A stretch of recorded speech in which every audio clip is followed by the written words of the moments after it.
આજથી 2 દિવસની ગુજરાત મુલાકાતે છે ગૃહપ્રધાન અમિત શાહ। 1000 કરોડના વિકાસ કાર્યનું લોકાર્પણ અને ખાતમુહૂર્ત કરવાના છે। થલતેજમાં ઓક્સિજન પાર્ક અને તળાવનું કરશે લોકાર્પણ, તો મકરબાગમાં નવનિર્મિત સ્વિમિંગ પૂલનું કરશે ઉદ્ઘાટન।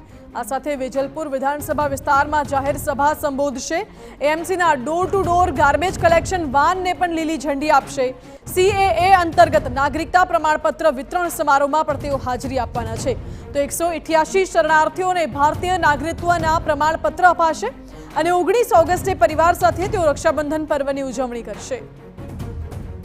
महत्वનું છે કે અમિત શાહની આ ગુજરાત મુલાકાત એક રીતે સૂચક પણ માનવામાં આવી રહી છે, કારણ કે ગુજરાતવાસીઓને અનેક વિકાસ કાર્યોની ભેટ મળવા જઈ રહી છે।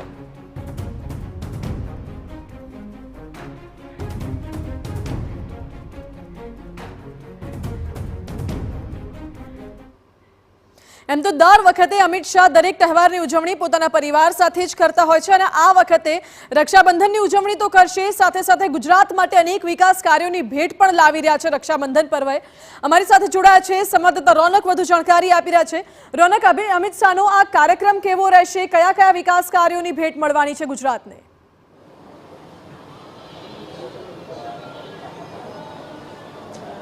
जी बिल्कुल थी। अमित शाह 2 દિવસ गुजरात प्रवासे छे અને ખાસ કરીને આવતીકાલે પરિવાર સાથે રક્ષાબંધન મનાવે તે પહેલા આજે પોતાના મત વિસ્તારમાં અનેક જે વિકાસ કાર્યોના ખાતમુહૂર્ત અને લોકાર્પણના કાર્યક્રમ છે તેઓ કરવા જઈ રહ્યા છે। ખાસ કરીને તેમનું એક સ્વપ્ન છે કે ગાંધીનગર લોકસભા એટલે કે હરિયાળી લોકસભા અને તેના માટે જ જે સતત વૃક્ષારોપણનો જે કાર્યક્રમ છે તેની સાથે સાથે જ જે કોર્પોરેટ સમૂહ આવેલા છે તેમની મદદ લઈને કઈ રીતે જે કોર્પોરેટ સોશિયલ રિસ્પોન્સિબિલિટી હેઠળ જે સામાજિક સેવાના કાર્યો કરવામાં આવે એ તમામ જે કાર્યક્રમો હોય, ઓક્સિજન પાર્કનું નિર્માણ હોય કે પછી વર્ષ 2036માં ઓલિમ્પિકની યજમાની માટે જોયેલું સ્વપ્ન હોય અને આ જ સ્વપ્નને સાકાર કરવા માટે ખુદ કેન્દ્રીય ગૃહ અને સહકાર મંત્રી અમિત શાહ છે તે સતત કામગીરી કરી રહ્યા છે અને તેના જ માટે જે ઇન્ફ્રાસ્ટ્રક્ચર તૈયાર કરવામાં આવી રહ્યું છે, સતત વિકાસ કરવામાં આવી રહ્યા છે, તે પૈકીનું જ એક વિકાસ કાર્ય આપ દ્રશ્યમાં જોઈ રહ્યા છો। અમદાવાદના મકરબા ખાતે તૈયાર થયેલું આ સ્વિમિંગ પુલ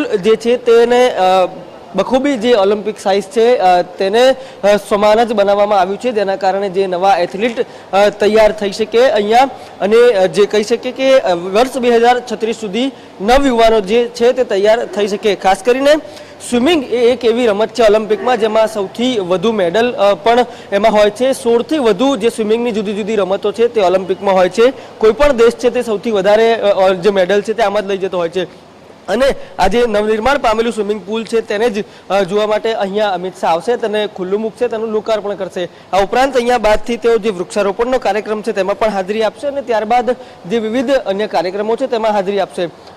જે 188 જેટલા લોકો છે તેમને આજે ભારતીય નાગરિકતા આપવાનું કામ છે તેઓ કરશે।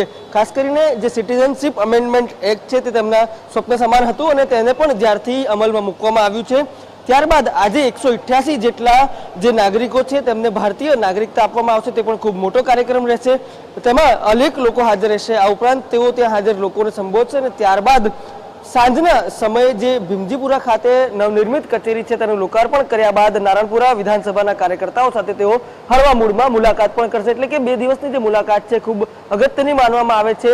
કરોડોના જે વિકાસ કાર્યો છે તેના ખાતમુહૂર્ત અને લોકાર્પણના કામ કેન્દ્રીય ગૃહમંત્રી અમિત શાહના હસ્તે થવા જઈ રહ્યા છે। જી રોનક, આભાર આપનો। એટલે અનેક વિકાસ કાર્યોના લોકાર્પણ અને ખાતમુહૂર્તનું કામ આજે અમિત શાહના હસ્તે થશે અને ત્યારબાદ તેઓ આવતીકાલે પરિવાર સાથે રક્ષાબંધનની ઉજવણી પણ કરશે।